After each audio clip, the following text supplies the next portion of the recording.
गरुड़ भारत का धार्मिक और अमेरिका का राष्ट्रीय पक्षी है। भारत के इतिहास में स्वर्ण युग के रूप में जाना जाने वाले गुप्त शासकों का प्रतीक चिन्ह गरुड़ ही था। गरुड़ का जन्म सतयुग में हुआ था, लेकिन वे त्रेता और द्वापर युग में भी देखे गए थे।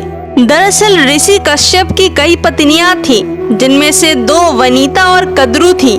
ये दोनों ही बहनें थीं जो एक दूसरे से ईर्ष्या रखती थी। दोनों के पुत्र नहीं थे, तो पति कश्यप ने दोनों को पुत्र के लिए एक वरदान दे दिया।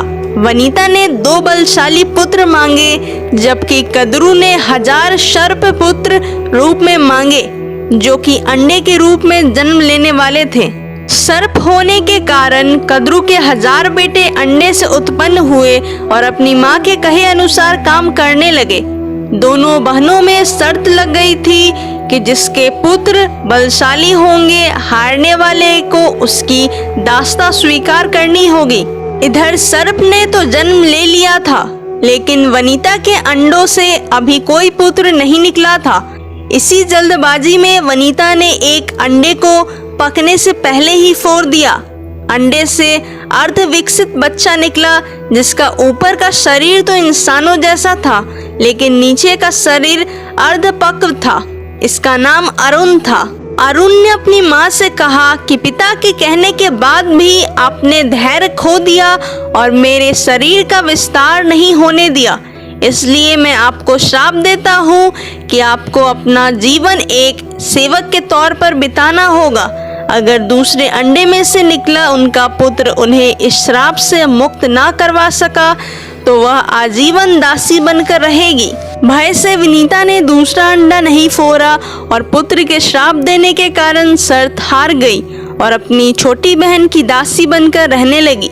बहुत लंबे काल के बाद दूसरा अंडा फूटा और उसमें से विशालकाय गरुड़ निकला, जिसका मुख पक्षी की तरह और बाकी शरीर इंसानों की तरह था। हालांकि उनके पसलियों से जुड़े उनके विशालकाय पंख भी थे। जब गरुड़ को यह पता चला कि उनकी माता तो उनकी ही बहन की दासी है और क्यों है यह भी पता चला, तो उन्होंने अपनी मौसी और सर्पों से इस दास्तव से मुक्ति के लिए उन्होंने शर्त पूछी। सर्पों ने विनीता की दास्ता की मुक्ति के लिए अमृत मंथन से निकला अमृत मांगा। अमृत लेने के लिए गरुड़ स्वर्गलोक की तरफ तुरंत निकल पड़े। देवताओं ने अमृत की सुरक्षा के लिए 3 चरणों की सुरक्षा कर रखी थी। पहले चरण में आग की बड़े पर्दे बिछा रखे थे, दूसरे में घातक हथियारों की आपस में घृणन करती दीवार थी और अंत में 2 विषैले सर्पों का पहरा था। वहां तक पहुंचने से भी पहले देवताओं से मुकाबला करना था। गरुड़ सबसे भिड़ गए और देवताओं को बिखेर दिया। तब गरुड़ ने कई नदियों का जल मुख में ले पहले चरण की आग को बुझा दिया। अगले पथ में गरुड़ ने अपना रूप इतना छोटा कर लिया कि कोई भी हथियार उनका कुछ न बिगाड़ सका और सांपों को दोनों पंजों में पकड़कर उन्होंने अपने मुंह से अमृत कलश उठा लिया और धरती की ओर चल पड़े। लेकिन तभी रास्ते में भगवान विष्णु प्रकट हुए और गरुड़ के मुंह में अमृत कलश होने के बाद भी उनके प्रति मन में लालच न होने से खुश होकर गरुड़ को वरदान दिया कि वो आजीवन अमर हो जाएंगे।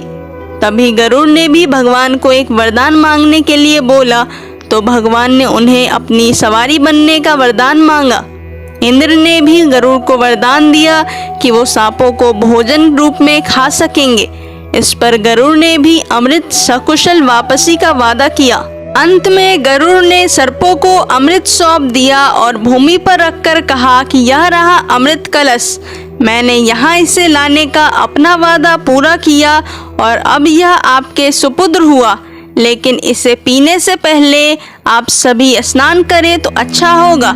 जब वे सभी सर्प स्नान करने गए, तभी वहां अचानक से भगवान इंद्र पहुंचे और अमृत कलश को वापस ले गए। लेकिन कुछ बूंदें भूमि पर गिर गई जो घास पर ठहर गई थी। सर्प उन बूंदों पर झपट पड़े, लेकिन उनके हाथ कुछ न लगा। इस तरह गरुड़ की शर्त भी पूरी हो गई और सर्पों को अमृत भी न मिला।